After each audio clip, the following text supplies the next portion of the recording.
Welcome back. The ANC's National Working Committee is reconsidering the future of the Government of National Unity after the Democratic Alliance's opposition of last week's budget. The DA voted against the fiscal framework before launching an urgent court bid to block the 0.5% value-added tax hike.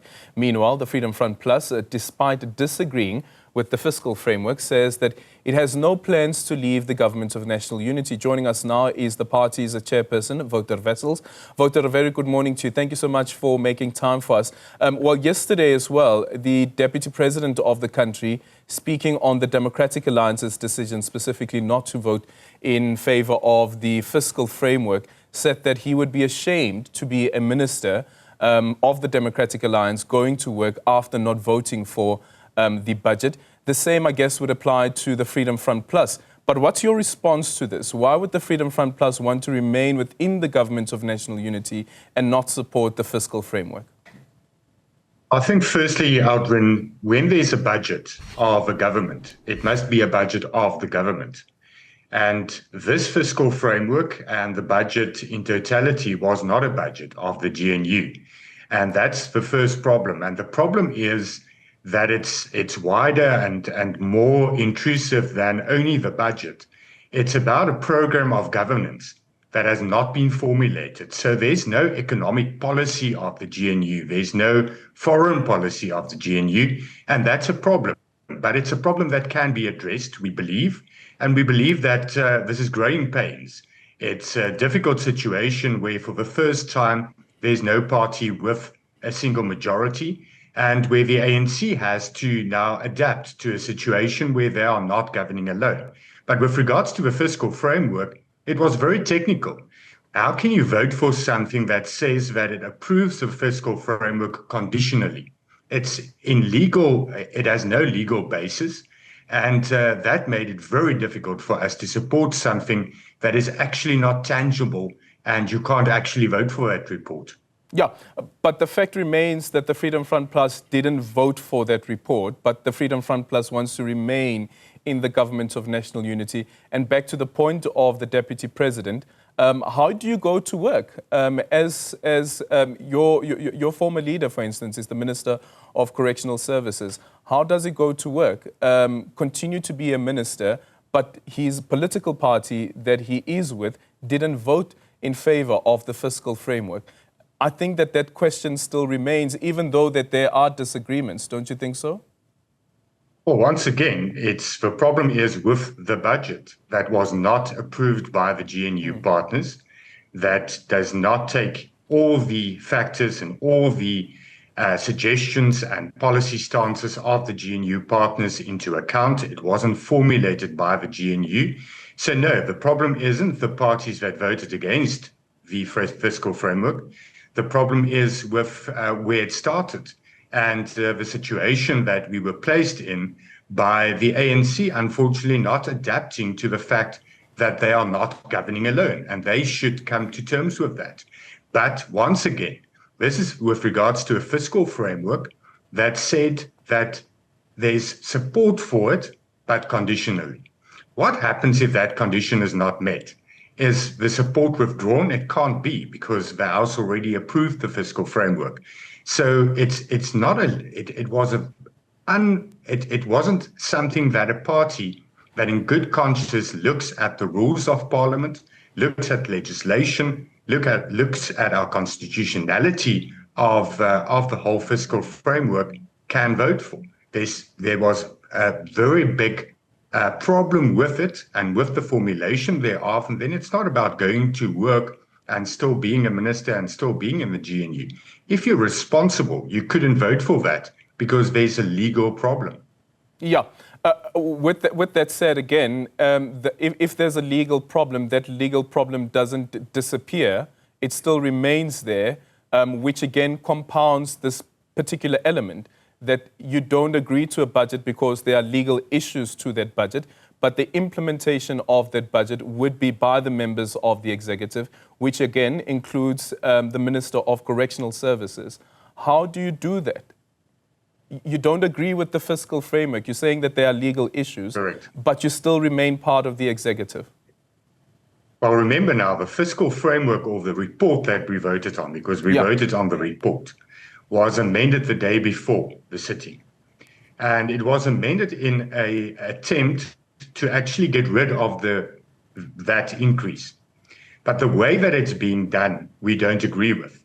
So we believe that in the negotiations that took place, in all the talks within Parliament, in the parliamentary process, but also outside of Parliament, all the talks between parties, between us and the ANC, there was common ground that there shouldn't be a VAT increase, that there's other ways of balancing the budget, addressing the deficit, and getting the economy going.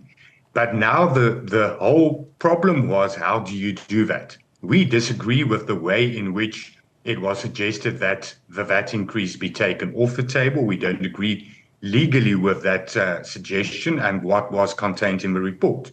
The fact of the matter is that the expenditure priorities that there are, we are part of, and we said there can be cost containment, and a lot of those suggestions were taken up. So we are in agreement with that part. We disagree with the fact that South Africans must now bear the burden of paying more taxes. We can't afford that. It will kill the economy. And that's what we disagree with. So we will still play our part. We won't say now, just because we disagree with the revenue proposals, which I believe everybody disagree with, the ANC themselves as well, that we are now not going to implement a budget and try to make the country a better place. I think that's very that's short thinking. Okay, so the ANC NWC had a meeting yesterday. The Secretary General of the party said to have a press briefing at around 11 o'clock later on today. But we understand that the NWC has resolved that the party, the ANC, should start negotiations with members or people who were, or organizations, political parties that were not part of the Government of National Unity but supported the fiscal framework. How do you read this as the Freedom Front Plus, also considering that you do have a statement of intent, which also speaks to this question about the invitation of allowing new members or new political parties to join the Government of National Unity? I think it will be very short-sighted of the ANC to say now that they did manage to get a fiscal framework through with certain other parties outside of the GNU, that will form a sustainable government. It's just majority, and it's also dependent on who's there, who's in attendance on the day. I think it's not something that will sustain and will be sustainable for the rest of this term. It will lead to instability and instability, which is not to the benefit of South Africa. I do hope and believe that sanity will prevail in that regard, that we can continue with a stable government, that we can fix the problems that there are, that we can agree on a program of economic policy, especially, and that we can go forward in this government to the benefit of South Africa. I don't believe it will be in the benefit for the ANC to do what they are thinking about doing. But once again, it's their decision. The Freedom Front Plus will continue to play our part to the benefit of South Africans, play our role to build and to restore, and up until that we are asked to leave, or that we reevaluate and we say that this type of governance isn't working because we are just being co-opted. We aren't playing a real role. We believe that those problems can be fixed and that a GNU can really function and create a better future for all. Yeah, the possibility of a cabinet reshuffle, if some within the ANC do have the way, a cabinet reshuffle which would lead to members of the Democratic Alliance and of the Freedom Front Plus being shuffled out of the Government of National Unity, specifically on the aspect around the executive deployment. You are saying that when we are asked to leave, is the Freedom Front Plus saying that they accept if the president was to take a decision based on the arguments that are made by some members within the ANC that reshuffle the cabinet, which would then means an exit of the Freedom Front Plus? Well, we don't think that that's a good option for South Africa. We believe that the markets will react very negatively. We believe that it will create instability. But that's the decision of the ANC. If the ANC wants to form some